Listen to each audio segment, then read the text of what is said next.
Mutual Broadcasting System presents The Mysterious Traveler. Written, produced, and directed by Robert A. Arthur and David Cogan, and starring tonight two of radio's foremost personalities, Santos Ortega and Ann Shepard, in Out of the Past.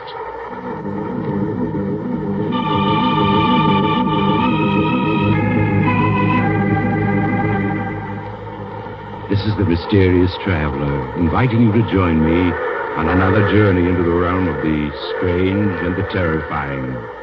I hope you will enjoy the trip, that it will thrill you a little and chill you a little.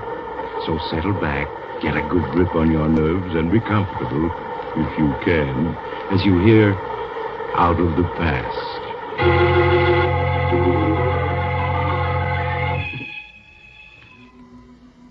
Your name is Joan Morgan, and as you stand looking over Central Park from your penthouse terrace on this beautiful spring day, you can't help but feel you're the luckiest woman living.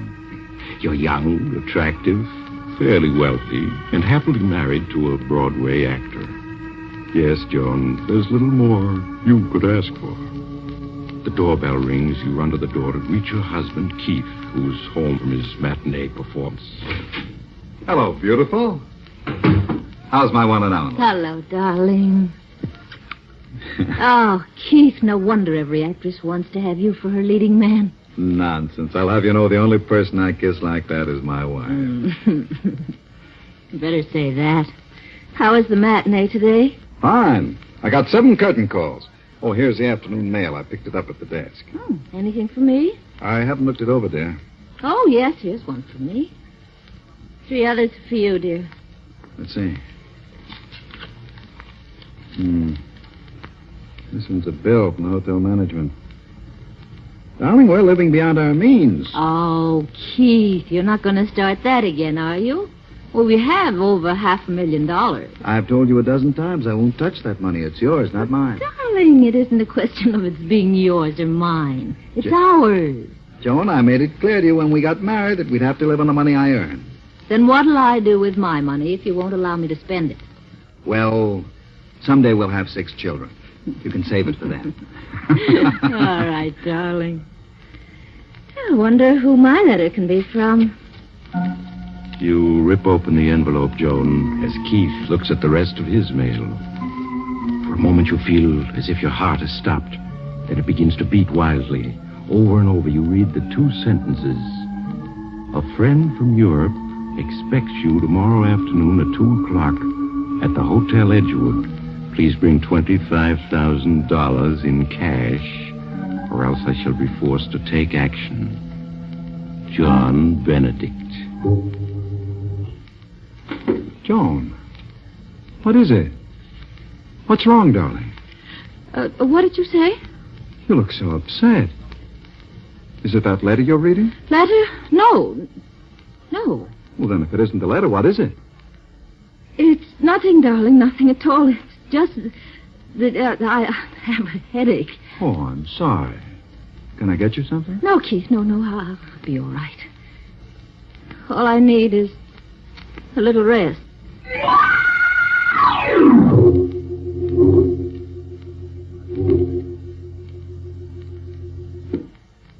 Come in, won't you, Joan? Sorry to have kept you waiting. Martin, you must help me. Why, of course, Joan. You know I'd do anything for you. Sit down and tell me about it. Martin, I'm in trouble. I'm in great trouble. Joan, what is it? What's wrong? I'm being blackmailed. Blackmail? Yes. By whom? A man named John Benedict. I don't know who he is. But I received a letter from him yesterday afternoon. There's only one thing to do, and that's to go to the police. I'll call the district attorney. No. I can't go to the police. Why not? This man, Benedict, knows something I can't afford to have exposed. What does he know, Joan? Please, don't ask me. I know that you are my father's best friend, but I can't tell you. Believe me, if it ever gets out, it would ruin my marriage. My life. I couldn't stand to lose Keith. I couldn't. I'd rather die. All right, Joan. I think you're making a mistake, but I'll help you. How much money does this man Benedict want? A half hour later, you enter a dingy hotel and go to room 14. As Martin opens the door, he reveals a squalid, dimly lit room. For the first time, Joan, you see John Benedict. He's a tall, heavy man with coarse features and a thick black beard. In the half-light, he appears to be about 50. His clothes are of fine English cut, but time and wear have taken their toll. He stares at you for a moment, Joan, then speaks. How do you do, Mrs. Morgan? Won't you please come in? Thank you. This is Mr. Walker, friend. Yes, of course. I trust you will forgive me these dismal surroundings, but alas, I am quite penniless. So you thought it would be an excellent idea to blackmail this lady for funds? I am afraid you misunderstand me, Mr. Walker. I am not forcing this beautiful lady to give me 5,000 pounds. Rather, I am, shall we say, requesting a loan. Yes, but if she doesn't give you this loan, you'll ruin her marriage or her life. It would distress me to ruin anyone's life. But then it also distresses me to live in a pigsty like this. A much more suitable place would be the state penitentiary. Martin, please don't talk like that. Evidently, Mrs. Morgan, your friend is more interested in having me placed in prison than in saving you from disaster. I'm afraid you have not revealed our little secret to Mr. Walker. No. No, I haven't. Well, then, perhaps if we were to tell him, he would not be quite so eager to imprison me. Perhaps if he knew that at one time you had... No.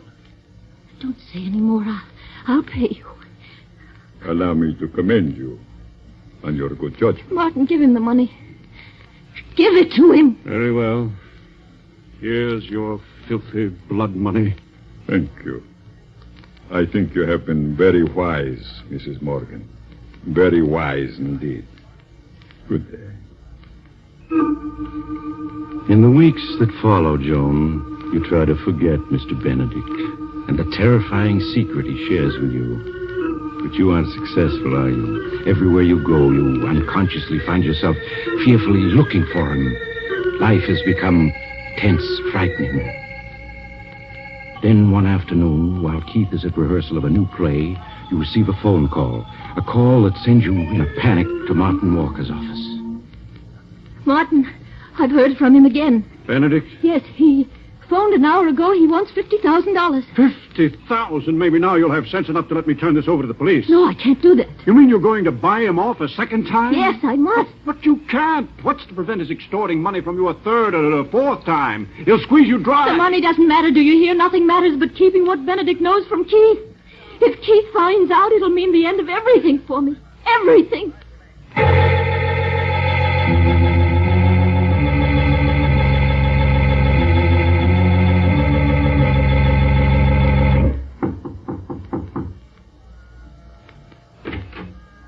Good afternoon, Mrs. Morgan.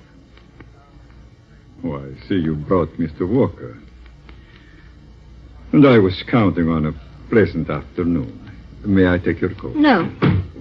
Benedict, what do you mean by asking for $50,000? We paid you $25,000. That was supposed to keep your mouth shut. Well, it has, up to now. But as you can see by this suite of rooms, Mr. Walker, it takes money to live lavishly. Therefore, I shall need more. Well, you shan't have it. We paid you off once. We're not paying you off again. There's a limit to what anyone will pay. Yes, quite true, Mr. Walker. But the limit has not been reached as yet. You swine. If I had my way, I'd call the police and put you where you belong. Mrs. Morgan, I am afraid you are allowing your friend to go too far.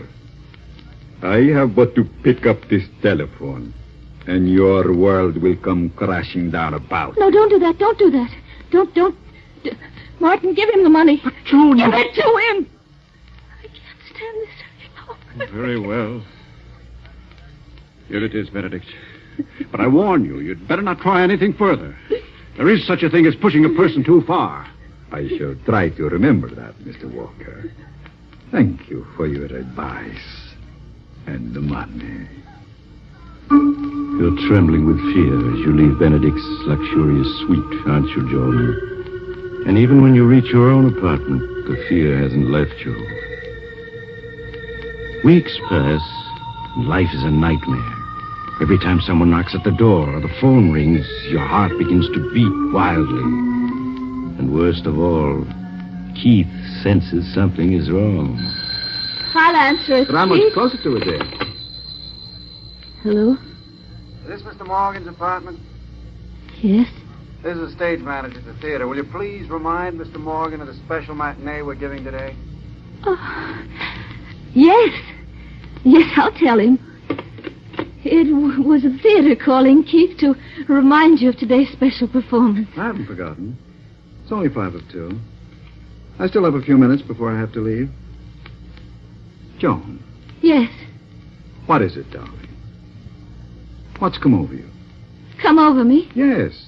These past weeks, you've been just a bundle of nerves. Every time the phone rings or the mail arrives, you begin to tremble. What's wrong?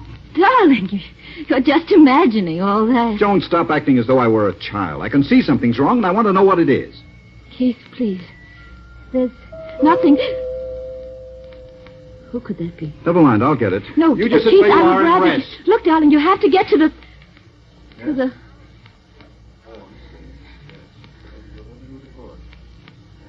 What's taking him so long? Why doesn't he come back? Keith? Who is it? Keith! Joan, what is it? Why did you scream like that? I didn't scream. Who was that at the door? Well, it was just a special delivery boy. He brought this special delivery for you. Special delivery? Yes, here. Thank you. Aren't you going to open it? After all, it is a special delivery. Yes. Of course. I never saw anyone so afraid of a letter. Who's it from? Joan, what's wrong? Nothing. Nothing. No. Don't tell me that. You look as though you were going to collapse. Now, give me that letter. No, I said, please, give Keith. it to me. No, please. There, that's better. Perhaps this letter will tell me what's wrong. Well, it's only one sentence. I will phone you at 2. There isn't even a signature. Who else knows, Joan? I don't know. You must know, else why would you have grown so pale? I'll phone you at 2. It's almost 2 now. I'll wait for that call. Keith, please. You must have faith in me. All these weeks I've had faith, said nothing, hoping you'd tell me what was wrong. Now I must find out for myself. Well, right on time. It's just Keith. 2 o'clock. Please, don't answer. Take your phone. Take your hand off the phone, Please, Joan. Keith, no. I said won't take let your you hand off answer the it. phone. No. Hello? Hello? Hello? No answer. Never called, hung up when they heard my voice. I suppose you won't tell me who it is? All right, then. I have to leave for the matinee now. I won't be home for dinner, but when I return after tonight's performance, we'll have this out once and for all. Keith, please. I just can't tell you. If you'd only Goodbye, wait. Joan. Keith. I can't.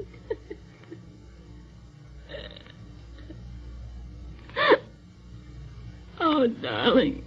If only I could tell you. If only I could. But I know you wouldn't want me then. How could you? How could you if you knew?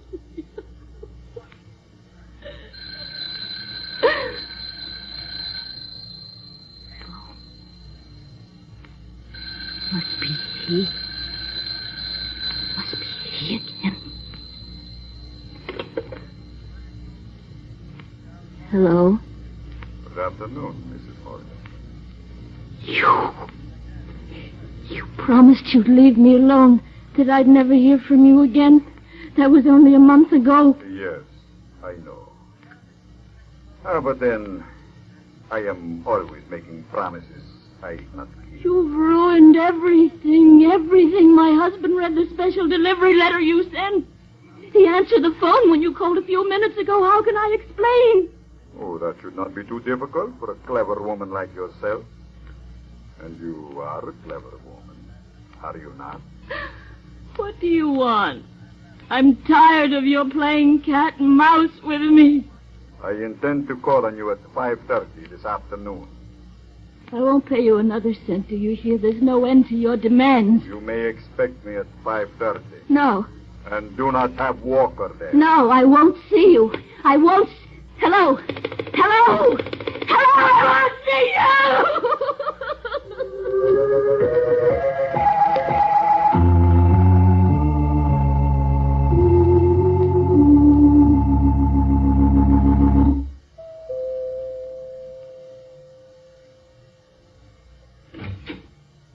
Good afternoon, Mrs. Morgan. As you can see, I am right on time. It is exactly 5:30. This is a lovely penthouse you have. It's good to see you without Walker around. How can you do this to me? I've never harmed you. Why do you insist on ruining my life? Why? My dear lady, the last thing I desire to do is to ruin your life. Unfortunately, the world you and I live in being what it is, I am forced by circumstances to live by my wits. If I give you the money now, how do I know you won't be back in another month? Oh, that is very simple. Because after you pay me off this time, there would not be any point in my bothering you again. What do you mean? I mean, Mrs. Morgan, that this time I want $500,000. $500,000? Yes. If I am not mistaken, that is what the balance of your fortune amounts to. Do you not see? Once you have paid it over to me, there would be no point in my bothering you anymore. Simple, is it not? You must be mad. I? Oh, no, Mrs. Morgan, not I. Come now, you love your husband and he loves you. There are years and years of happiness before you. If he does not learn your little secret. You are wise. You will turn the money over to me. I can't. If I were to withdraw $500,000, he'd find out about it. Ah, but there is always the chance that he won't. You do not do as I ask. I shall be forced to reveal the secret to No. Yes, Mrs. Morgan. Your husband will learn that while you were in England in 1939, you murdered your... sweet... I won't listen. But your husband will. And he will learn that after you committed this murder, you spent the following 8 years in an English insane asylum. No, you can't tell him. You can't. Think of what a sensation the tabloids will make out of it. And think of what people will say. No. Your husband would have to divorce you.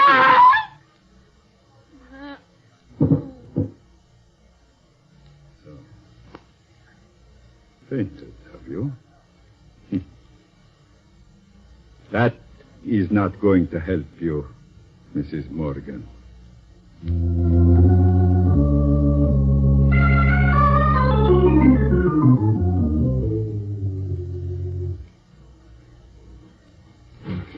Martin, I just got your message at the theater. Where's Joan? What's wrong? She's in her bedroom with Dr. Richards. It seems that she... Here's Dr. Richards now. Doctor, what's wrong? Keith, you must prepare yourself for a shock. Oh, what's happened? A half hour ago, one of your neighbors on the floor heard Joan weeping and screaming hysterically. The manager knew I was your doctor and sent for me. But why was she weeping and screaming? She's had a breakdown. Breakdown? Yes. Well, I want to see her. I must. Very well, Keith, but only for a moment. Mr. Walker, I'm afraid you'll have to wait here. I understand, Doctor. Keith, you must keep a grip on yourself. All right. Joan. Darling. It's Keith. You stay away from me. Stay away, both of you. Don't come near me. Doctor, she doesn't even recognize me. Yes, Keith, I know. I know who you are. You can't fool me. One of you is Mr. Benedict. Maybe both of you are Mr. Benedict. Yes.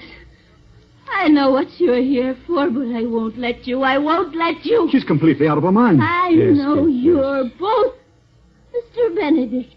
You can't fool me. Who's this Benedict she keeps talking about? I don't know, Keith. She feels she's being persecuted by this Benedict fellow. He may be real, and again, he may be a figment of her imagination. She's deathly afraid of us. Yeah, she sees everyone as this fellow Benedict. I tried to give her a sedative, but she grows violent when I approach. Well, can't you do something for her? I've already sent for an ambulance.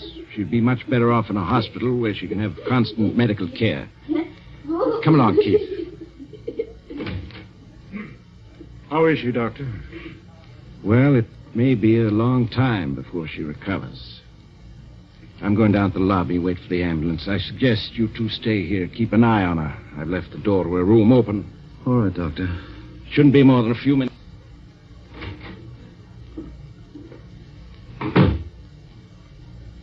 How do you feel, Keith?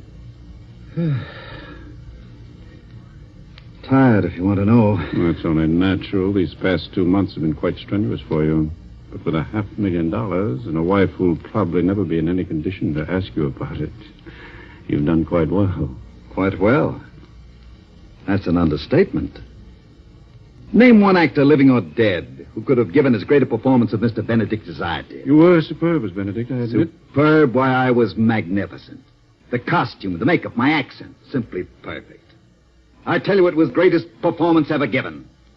What a pity you weren't here at 5:30 this afternoon. I'm sure I missed the performance of the age. I outdid myself. You should have heard me. Yes, Mrs. Morgan. Your husband will learn that while you were in England in 1939, you murdered your, sweetheart. That after you committed this murder, you spent the following 8 years in an English insane asylum.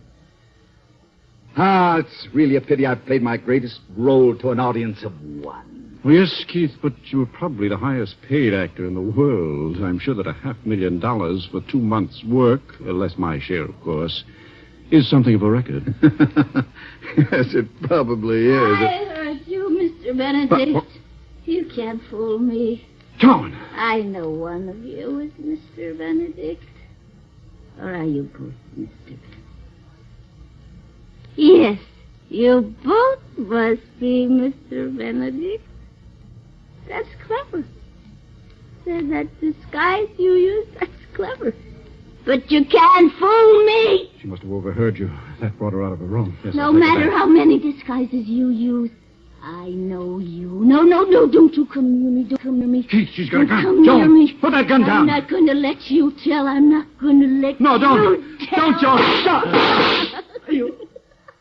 You shot me. Oh, Joan, no. I'm not Mr. Benedict. He's...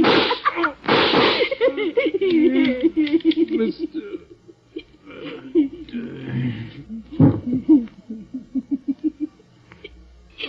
You'll never tell Keith now. Never, never, never.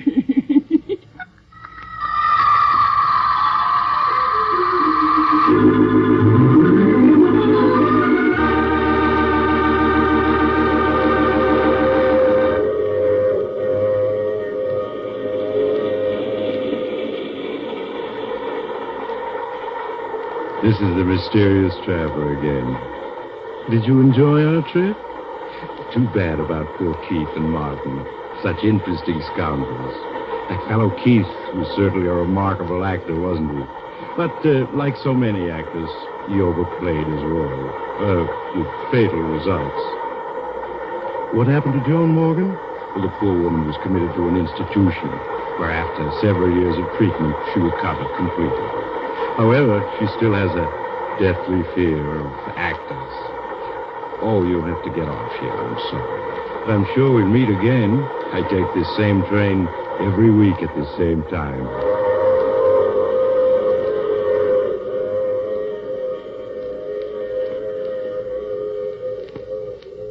You've just heard The Mysterious Traveler, a series of dramas of the strange and terrifying. The role of the mysterious traveler is played by Maurice Tarplin. Others in the cast were Santos Ortega, Ann Shepard, and Roger de Koven. This is the Mutual Broadcasting System.